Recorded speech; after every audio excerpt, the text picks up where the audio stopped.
आज हम ऐसे जमाने में जी रहे हैं जिसमें हर एक व्यक्ति सिर्फ अपने स्वार्थ की खोज में रहता है। हर इंसान अपने बारे में ही सोचता है और इसी कारण से आज संसार में जो प्रेम है, सच्चा प्रेम और दूसरों की चिंता करने वाला जीवन और आपसी जो तालमेल है वो खत्म होता चला जा रहा है।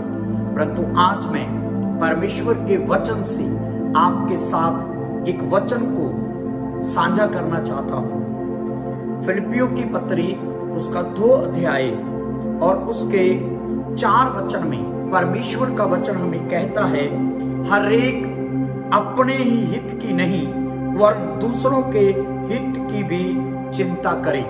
मेरे प्रियो, परमेश्वर के वचन में यहाँ पर हमें ये बताया गया है कि हम सिर्फ अपने हित के बारे में ना सोचें, परंतु हम दूसरों के हित की भी चिंता करें। इसका अर्थ है कि हम दूसरों के बारे में भी सोचें और दूसरों की फीलिंग्स को समझें और दूसरे मनुष्य के दर्द को, वो क्या महसूस कर रहा है, उसको भी हम समझें। ये परमेश्वर का वचन हमें बताता है और परमेश्वर के वचन में यदि आप इस चैप्टर को पढ़ेंगे तो इस चैप्टर को पढ़ने से आपको पता चलेगा। इसके एक वचन पीछे अगर आप चले जाएं तो बाइबल में लिखा है कि पर दीनता से एक दूसरे को अपने से अच्छा समझो।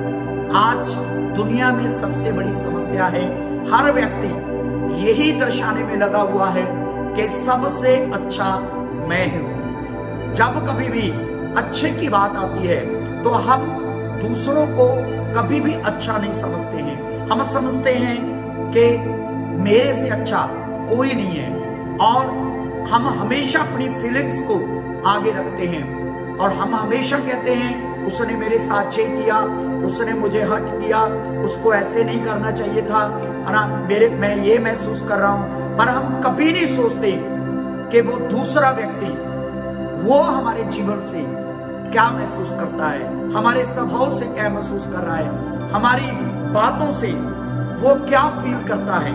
हम दूसरों के हित के बारे में नहीं सोचते हैं, जिसके कारण आज परिवारों में जो प्रेम है वो खत्म होता जा रहा है।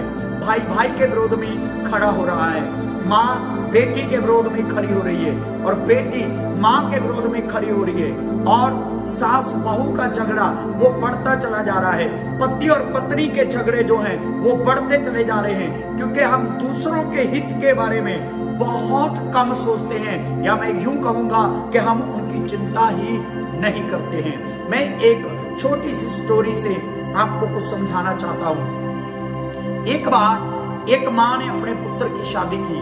वो अपने बेटे से बहुत प्यार करती थी। हर माँ अपने बेटे से प्यार करती है और वो भी अपने बेटे से प्यार करती थी। और कुछ समय बीत गया और कुछ समय बीतने के बाद, कुछ वर्ष बीतने के बाद उसके घर में कोई भी औलाद नहीं हुई। ना उस माँ के पास पोता था, ना ही पोती थी। कहने का मतलब उस बेटे के संतान पैदा नहीं हुई। उसके बाद डॉक्टरी चेकअप करवाया गया और चेकअप करवाने के बाद पता चला कि वो औरत जिसके साथ उसके बेटे की शादी हुई है वो बच्चे को पैदा नहीं कर सकती। तो उसके बाद उसकी माँ ने अपने बेटे को बोला कि तू दूसरी शादी कर ले और उसको बहुत ज्यादा उसको कंपेल किया कि वो दूसरी शादी करे, परंतु उसका बेटा दूसरी शादी नहीं करना चाहता था। जब उसका बेटा दूसरी शादी करने के लिए तैयार नहीं हुआ तो आप जानते हैं उसकी माँ ने अपने बेटे को कहा, तू मुझे खुश नहीं देखना चाहता, तू मेरी इच्छा को पूरा नहीं करता क्योंकि तू मुझसे प्यार ही नहीं करता। परंतु उस बेटे का जवाब था, माँ मैं तुझे खुश देखना चाहता हूँ, माँ मैं तुझे प्यार भी करता हूँ, माँ मैं तेरा आदर भी करता हूँ। ऐसी बात नहीं है कि मैं तेरा आदर नहीं करता, मैं तेरा आदर करता हूँ, परंतु मैं दूसरी शादी नहीं कर सकता। ये बात बोलने के बाद, बेटे की तरफ से मना करने के बाद भी वो माँ लगातार अपने बेटे के ऊपर दबाव डालती रही और आखिर उसने एक लड़की को ढूंढा और उसे शादी के लिए बना लिया। और जब बात यहाँ तक आई तो उसके बेटे को बहुत शक्ति के साथ अपनी माँ को एक शब्द बोलना पड़ा। उसने अपनी माँ को सवाल किया, माँ मैं ये शादी करने के लिए तैयार हूँ, परंतु मेरे एक सवाल का आंसर मुझे चाहिए। उसने अपनी माँ से पूछा, यदि मेरे अंदर कोई ऐसी कमी होती कि मैं संतान को पैदा नहीं कर सकता, क्या तू अपनी बहू का दूसरा विवाह करती? क्या तू अपनी बहू की दूसरी शादी करती? तो उस मां के पास कोई भी जवाब नहीं था।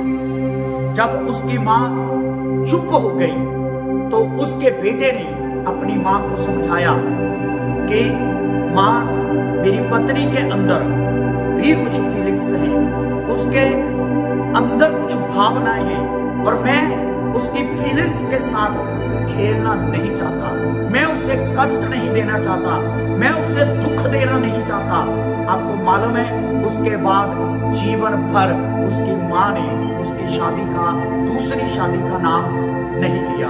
तो हम देखते हैं कि कैसे बड़ी बुद्धिमानी के साथ उस बेटे ने अपनी मां को आंसर दिया, क्योंकि वो अपनी पत्नी की फीलिंग्स को समझता था, उसकी भावनाओं को समझता था और वो उसको कष्ट पहुंचाना नहीं चाहता था।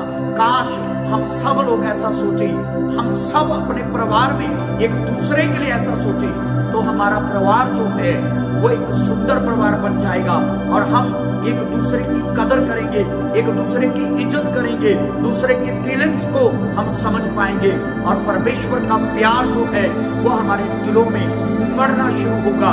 और हम इस वचन को फिलिपियों 2 उसके 4 वचन को पूरा कर पाएंगे कि हम सिर्फ अपने ही हित की नहीं परंतु दूसरों के हित की भी चिंता करते हैं। God bless you.